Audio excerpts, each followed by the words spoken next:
The Dress I Never Wore, Part 1. The morning of forever, I woke up to the sound of laughter. Someone was blending something in the kitchen. Maybe a smoothie. Maybe my sister's famous Zobo mix. I could hear my friends squealing, "Bride-to-be, come out and slay us." I smiled. The sun was pouring in through the curtains. Everything felt golden, blessed. On the wardrobe door hung the dress, white, flowing, with a beaded waist and delicate lace sleeves. It had taken 3 fittings and 4 voice notes to get it right. Mama had cried when she first saw it. I stared at it again, soaking it in. Today was supposed to be the most beautiful day of my life. I had waited 33 years for this, 3 heartbreaks, 2 near weddings, and a lot of late-night prayers. But Keen was different, gentle, soft-spoken. A man who sent flowers for no reason, who loved my jollof even when it was slightly burnt, who called my mother queen. He wasn't perfect, but he was present. And today he was going to be my husband. My phone buzzed. "How you day, my wife?" It read. It was Keen. I smiled, replied with a love emoji. He didn't respond. I figured he was caught up with the morning rush suits, barbers, the groomsmen. I picked up the gown and held it against my body. In the mirror, I looked like a dream, a fulfilled prayer, a woman who had finally found her person. Then the phone buzzed again, this time. A call, unknown number. I almost didn't pick. I wish I hadn't. Part 2. The voice that broke me. Hello. There was silence on the other end. Hello? I repeated, frowning slightly. My heart beat once, then again, harder. Finally, a man's voice. Calm, low, too calm. "Good morning. Is this Miss Adaku?" "Yes," I answered slowly, the hairs on my neck rising. "I'm calling on behalf of Keen. I'm his brother, his brother." Something in his voice sounded off, like he didn't want to be the one making this call, like he had drawn the short straw. He asked me to let you know he won't be coming today. I blinked. Coming where? Pause. To the wedding. I laughed. Honestly, I did. A sharp, awkward laugh. "Sorry, what did you say?" "He's not ready. He said to tell you he's sorry, but he can't go through with it." I didn't know when I sat on the floor or when the phone slid out of my hand. I didn't even cry. I just stared at the white gown still swaying on the hanger, like nothing had changed, like the sun hadn't just turned cold. One of my friends peeked in, smiling. "Are you ready for makeup?" I nodded like a robot. I couldn't say it out loud. Not yet. Because how do you tell a room full of love and powder and satin that the groom is gone? Part 3. Tell them something came up. I don't remember standing up. I just remember walking to the mirror, staring at myself with empty eyes. My face looked the same, but my reflection felt like a stranger, frozen, numb. The knock on the door came again, louder this time. "Babe, the makeup artist is here." My sister called, excitement bubbling in her voice. I wiped under my eyes, even though no tears had fallen. "Okay," I replied, forcing a smile she couldn't see. The door opened and she walked in, already half-beat, Jill-tied to perfection. "Ah, why are you just sitting there?" "We're behind schedule," she teased. "Come and start your glam." I looked at her glowing face. I looked at the gown, still hanging, still mocking. "Keen isn't coming," I said quietly. She blinked. "N?" "He's not coming," his brother called. "He said he's not ready."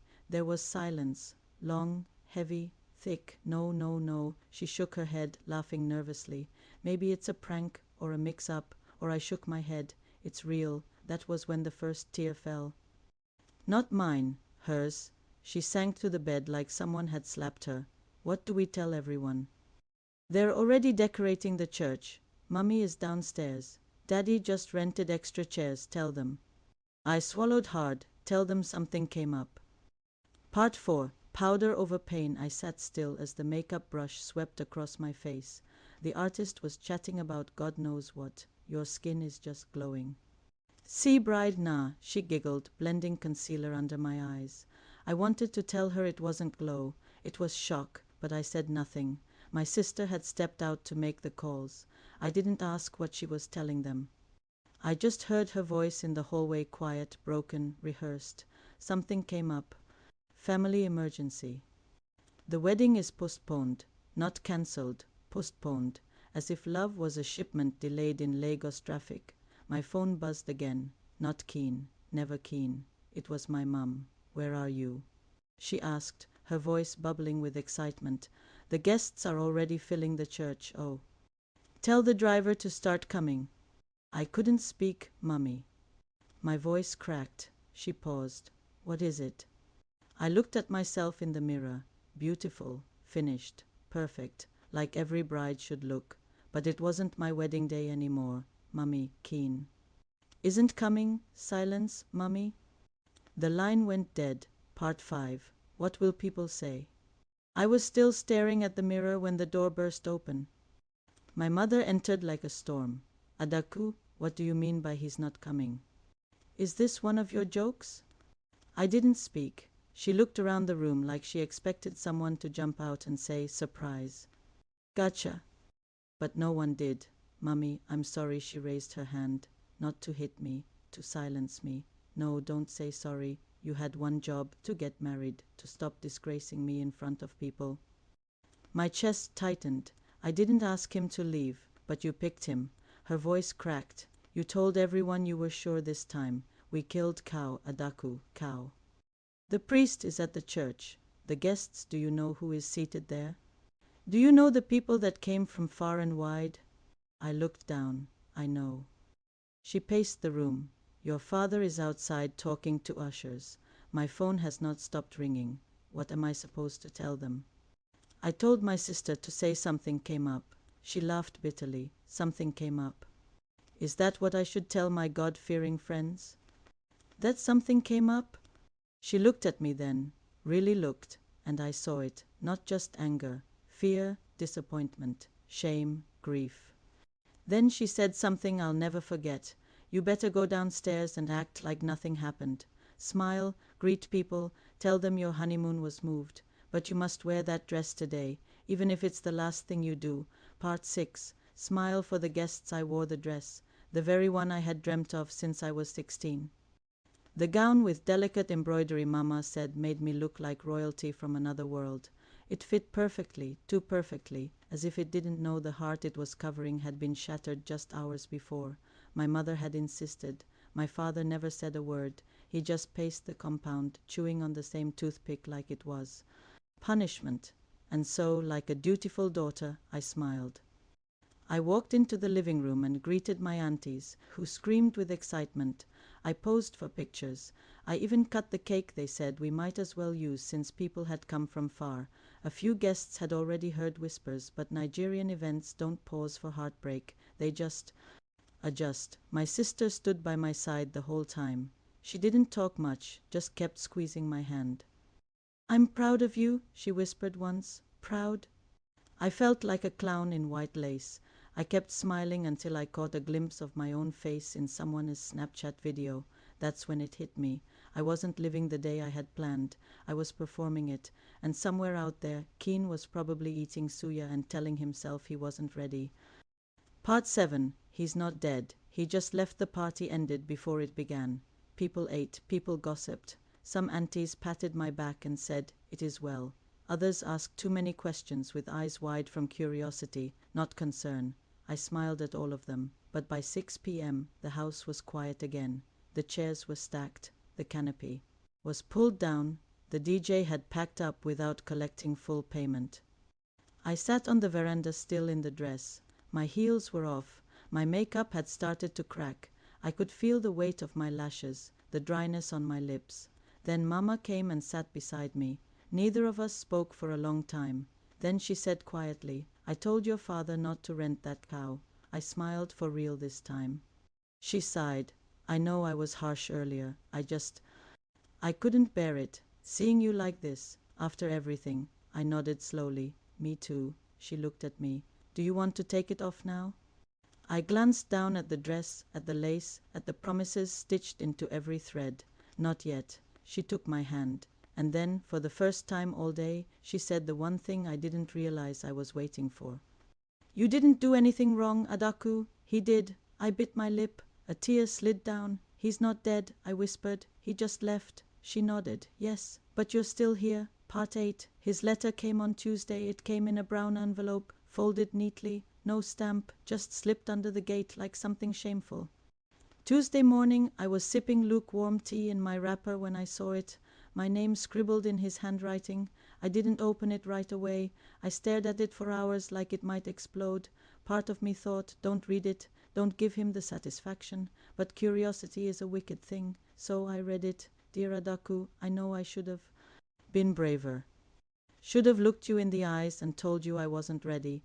But I wasn't sure until the morning of the wedding. It wasn't your fault. It was me, the pressure, the expectations, the fear. I panicked. I know I broke your heart, and I don't expect forgiveness. I just wanted you to know that you didn't deserve what I did. You are a good woman, a strong woman. You would have made a beautiful wife. I'm sorry I couldn't be the man who stood beside you. That was it. No explanation of where he went. No mention of our future. Just closure. I folded the letter and placed it in my Bible. Not because I forgave him. Not yet. But because I needed to stop carrying it around in my chest.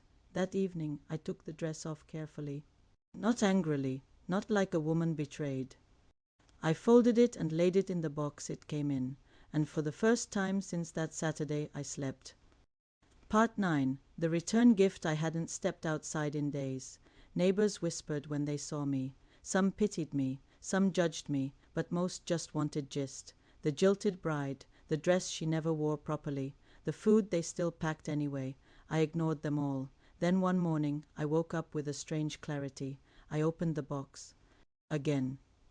The dress was there, folded neatly. The same dress I had worn like a mask, smiling for cameras, cutting cake, pretending I wasn't abandoned hours earlier. But no matter how perfect it looked, it had never been worn the way it was meant to be. It was never danced in, never walked down an aisle, never met the eyes of a man who vowed forever. So I folded it again, wrapped it in brown paper, and wrote one line on top, "Return to sender. May he find what he's looking for." I dropped it off at his family's gate myself. His brother came out, startled. Adaku. I smiled gently and handed it over. No drama, no tears, no bitterness. It wasn't about revenge. It was about release. That night, I did something even braver. I posted on Facebook. On the day I was supposed to wear white, I wore strength. On the day I was left at the altar, I stood anyway. This is not the end of my story. This is just where I choose to start again. I turned off my phone and slept like a woman who had finally unclenched her fists. Part 10. I wore white anyway. It was a women's conference. A quiet invitation from a friend who said, "Come, you'll like it. No pressure to speak. Just come." So I went. I sat in the back behind a woman breastfeeding, beside another who smelled like she hadn't slept in 3 days. We were all there for different reasons. Pain wears many faces. The theme was becoming whole, and somewhere between the music and the testimonies, something in me broke open. Not in a loud way, not with tears, but like a tight knot finally loosening. After the program, they asked all the women who had ever been heartbroken, silenced, or overlooked to come forward for a symbolic moment of release. They handed us white scarves, not wedding gowns, not veils, just something white to wear as we stepped into newness. I hesitated, then I stood. And as I tied that scarf around my shoulders, I felt something shift, not dramatically, but enough. Enough to know I would love again, maybe someone else, maybe myself first. Enough to know that I was not just a woman left behind. I was a woman still becoming. That night, I wrote in my journal, I wore white anyway, not to be claimed, but to reclaim. Not as a bride, but as a woman finally ready to marry herself back to her own story. Have you ever found healing in an unexpected place? Thank you for walking this journey with Adaku. I hope you saw a piece of yourself in her strength. If this story touched you, share it with someone who needs to remember it's never too late to start again.